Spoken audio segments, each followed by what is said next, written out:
पक्षी उड़े पंख ना हिले ऐसा हो नहीं सकता, संगीत चले और दर्द ना गले ऐसा भी नहीं हो सकता, और बंदा किसी को शिद्दत से चाहे और वो उसे ना मिले ऐसा हो नहीं सकता। कौन भाई? Indian army. सभी साथियों को नमस्कार। साथियों, हमारा टॉपिक चल रहा था विद्युत धारा। विद्युत धारा के अंदर आके हम बात करते हैं फ्यूज तार की। किसकी बात करेंगे भैया? फ्यूज तार। फ्यूज तार, बताओ भाई फ्यूज तार क्या होता है? सर, हमारे घर के अंदर एक स्विच होता है, वहां पे एक ऐसा वायर सा लगाया जाता है, वो ही फ्यूज तार होता है। बताओ इस फ्यूज तार का काम क्या होता है? सर, हमारे घर में कभी लाइट कम कभी ज्यादा आती है, तो हमारे घर के अंदर उपकरणों को बचाने के लिए इस फ्यूज तार का प्रयोग किया जाता है। ठीक बात है, लेकिन अब क्या होने लग गया, लोगों के पास पैसों की कोई कमी तो है नहीं, इसलिए लोग क्या लगाने लग गए भाई? एमसीबी। क्या लगाने लग गए? एमसीबी। इस एमसीबी का पूरा नाम होता है लघु विच्छेदक परिपथ। ये एमसीबी लाइट कम या ज्यादा आने के ऊपर ऑटोमेटिक ही नीचे गिर जाती है, जिसके द्वारा हमारे घर में जितने भी उपकरण लगे होते हैं वो जलने से बच जाते हैं। लेकिन कहने का मतलब फ्यूज तार होता है वो धारा अधिक या कम आने के ऊपर उपकरणों की सुरक्षा करता है। तो मैं बात करूं यहाँ पे धारा कम या ज्यादा आने पर, ज्यादा आने पर उपकरणों की सुरक्षा, उपकरणों की सुरक्षा करना,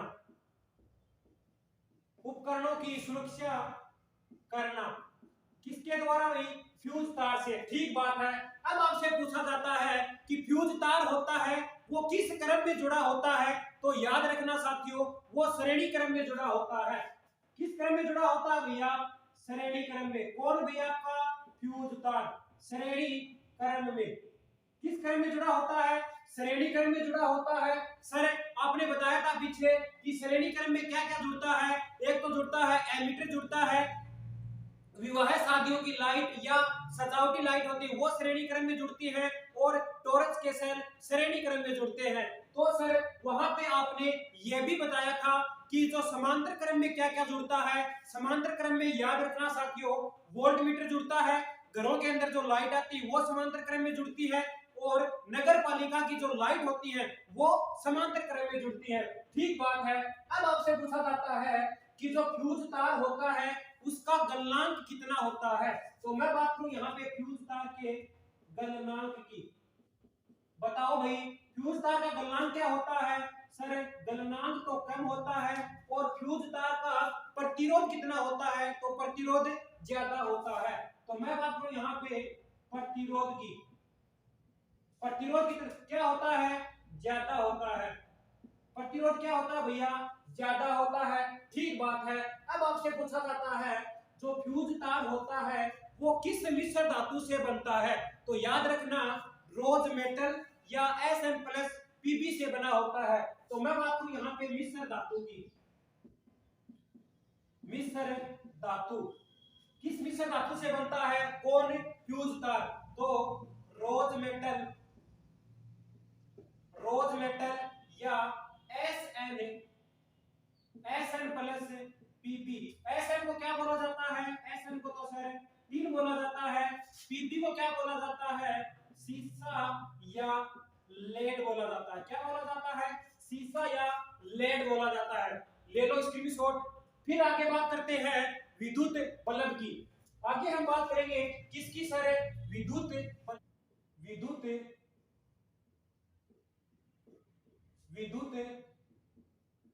बल्ब। बताओ भाई विद्युत बल्ब होता है वो किस ऊर्जा को किस ऊर्जा में बदलता है? तो याद रखना विद्युत बल्ब होता है वो विद्युत ऊर्जा को प्रकाश ऊर्जा में बदलता है। किसमें? विद्युत ऊर्जा को प्रकाश ऊर्जा में बदलता है। कौन भाई? विद्युत बल्ब। ठीक बात है। फिर आपसे पूछा जाता है कि विद्युत बल्ब है उसके खोजकर्ता कौन है? तो हम बात करेंगे आगे खोजकर्ता। खोजकर्ता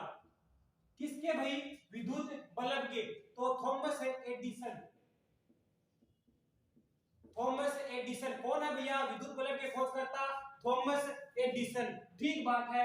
फिर आपसे पूछा जाता है कि विद्युत बल्ब होता है उसका जो वायर या फिलामेंट या तंतु किस धातु का बनता है, तो बताओ भाई विद्युत बल्ब का फिलामेंट की मैं बात करूं यहां पे, फिलामेंट जिसको क्या बोला जाता है, तंतु या आप क्या बोल सकते हो वायर। बताओ भाई फिलामेंट का तंतु, फिलामेंट या वायर किस धातु का बनता है, तो याद रखना टंगस्टन का बनता है। किसका भैया, टंगस्टन का। किसका बनता है, टंगस्टन का बनता है, जिसका प्रतीक क्या होता है, W होता है। ठीक बात है। तो अब आपसे पूछा जाता है कि हीटर का जो फिलामेंट होता है वो किस धातु का बनता है, तो मैं बात करता हूं यहाँ पे हीटर का फिलामेंट, हीटर का फिलामेंट। बताओ भाई हीटर का फिलामेंट किस धातु का बनता है, तो याद रखना नाइक्रोम का। किसका बनता है, नाइक्रोम का बनता है। कौन भैया, हीटर का फिलामेंट या वायर होता है वो कौन सी धातु का बनता है, नाइक्रोम का बनता है। ठीक बात है। अब आपसे पूछा जाता है कि भैया विद्युत बल्ब का फिलामेंट तंतु या वायर टंगस्टन का ही क्यों बनाया जाता है, और बहुत सारी धातुएं जैसे जर्मेनियम है, सिलिकॉन है। तो सर याद रखना धातुओं में सर्वाधिक गलनांक किस कौन सी धातु का होता है, टंगस्टन का होता है, इसीलिए टंगस्टन का बनाया जाता है। अगर आपसे पूछे विद्युत बल्ब का गलनांक कितना होता है, तो याद रखना गलनांक, गलनांक कितना होता है, तो पेपर में आएगा 3422 सेंटीग्रेड। तो क्या होता है, फिक्स होता है, या 3422 ना आके कितना आ सकता है, 3400 से 3500 सेंटीग्रेड अधिकतम होता है। 3400 से 3400 सेंटीग्रेड से 3500 सेंटीग्रेड क्या होता है भैया, अधिकतम होता है। किसका गलनांक, विद्युत बल्ब का। ठीक बात है। आगे हम बात करते हैं विद्युत बल्ब होता है उसके अंदर कौन सी गैस भरी जाती है, किसके अंदर है, विद्युत बल्ब के अंदर।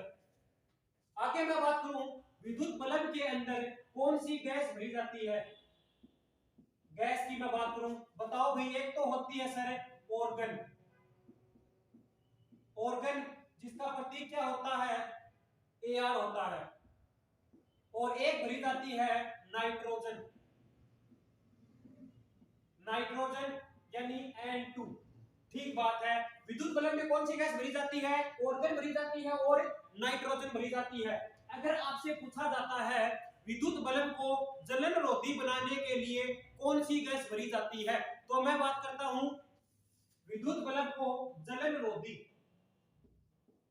जलन रोधी बनाने के लिए, बनाने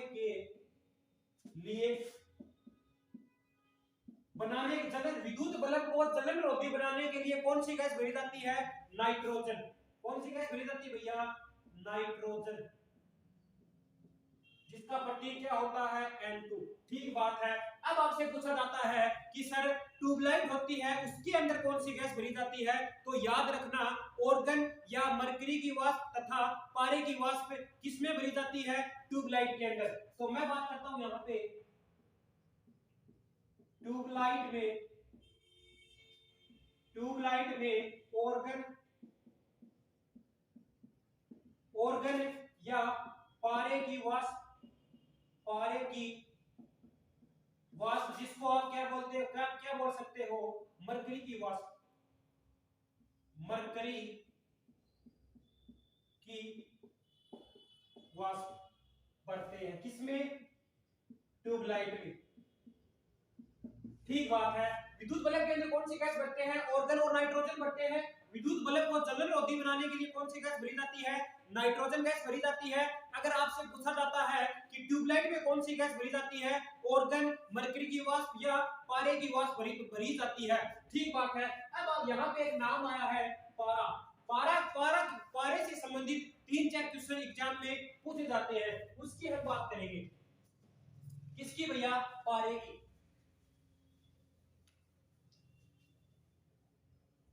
बताओ भाई पारे का सूत्र क्या होता है, किसका सूत्र है, पहले पूछा जाता है पारा, पारे के सूत्र, पारा का सूत्र। सर पारा का सूत्र तो Hg होता है। क्या होता है? Hg। ठीक बात है। अब बताओ भाई, पारा होता है वो एकमात्र धातु जो द्रव अवस्था में रहती है, कौन सी है? पारा। तो मैं बात करूं यहाँ पे द्रव अवस्था में, द्रव अवस्था में धातु, द्रव अवस्था में धातु कौन सी रहती है भैया? Hg यानी पारा। ठीक बात है। अब आपसे पूछा जाता है Hg या पारा होता है वो किसके अंदर भरा जाता है? तो बैरोमीटर में भरा जाता है। तो मैं बात करूं यहाँ पे Hg यानी पारा बैरोमीटर में भरा जाता है, बैरोमीटर में भरते हैं Hg या पारा किस में भरते हैं? बैरोमीटर में भरते हैं। बताओ भाई, बैरोमीटर होता है वो क्या मापने का यंत्र होता है? तो वायुमंडलीय दाब मापने का यंत्र होता है। कौन भी आपका? बैरोमीटर। तो मैं बात करूं यहाँ पे बैरोमीटर बैरोमीटर वायुमंडलीय दाब मापने का यंत्र, दाब मापने का यंत्र होता है। कौन भाई आपका? बैरोमीटर होता है वो वायुमंडलीय दाब मापने का यंत्र होता है। ठीक बात है। ये बैरोमीटर होता है, इसकी तो साथियों मिलते हैं अगले वीडियो में नए अंदाज के साथ, नए जोश के साथ। तब तक हंसते रहो, मुस्कुराते रहो। जय हिंद, जय भारत।